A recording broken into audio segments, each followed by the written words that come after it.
velocity vt. Suppose we have information about a velocity vt, right? And we want to conclude about position.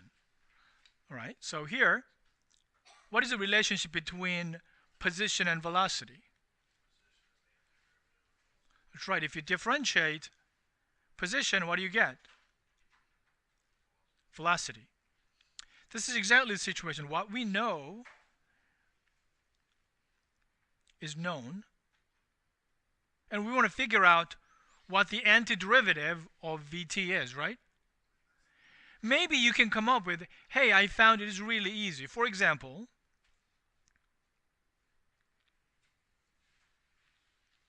I figured this velocity function is always a t. What is my position function? Now I want to go ahead and find an example.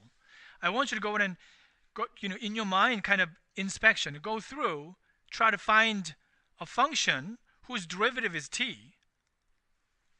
So you write down an example. That probably is going to clarify. Example of st.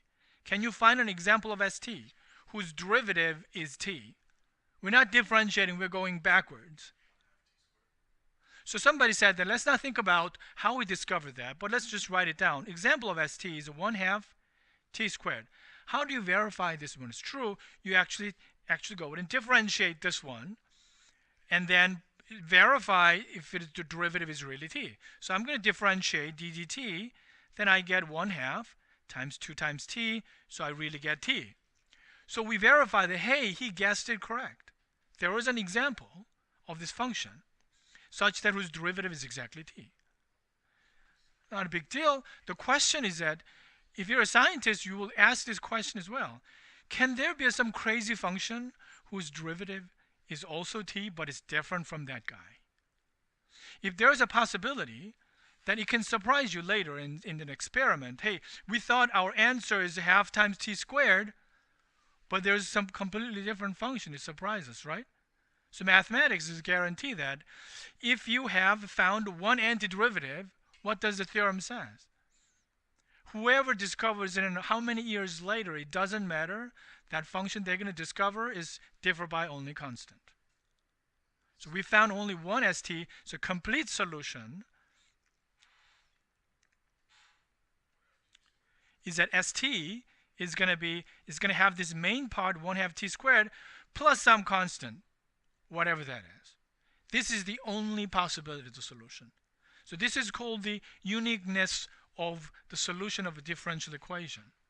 Differential equation is a language of solving almost all scientific problems, and knowing that only one solution exists is a vital part of a scientific theory. There's no other possibility, mathematical possibility. You have to accept it. If this differential equation forces you to there's a black hole, there should be, because that's a mathematical deduction. That's how we went about, let there be black hole. That's how they started first, and they go and went out for it. They found a black hole, and there's a good indication the theory we've been developing there's a good chance it's correct. Things like that. The last planet in our solar system is discovered by this process. They developed this Newton's mechanical system. They realized it doesn't make sense. There's one more planet we need out there so that these all forces fit together. So they went out and searched it if there's really one more planet. Bingo, they found the last planet. And that's how the Newton theory became the celebration. This dominated the last hundreds of years. What was that planet's name? Coal was discovered that way, and the light bending process was discovered by that way, because Einstein said it's going to bend exactly this amount, and then they calculated, and this is all mathematical consequences coming from this type of power of the uniqueness theorem in there. This is a little glimpse of total uniqueness, and you will see learn more serious version of the uniqueness theorem, the differential equation. But this still shows you the little puzzlement you have. What if there's some crazy function, just like sine inverse plus cosine inverse? Is there a possibility that you went through the book of trigonometric identity, and this guy discovers some function whose derivative simplifies to 1, and it looks different? And what does it say? It looks different, But it actually, the graph is this flat line, you know, things like this. So that's the power of this statement. Because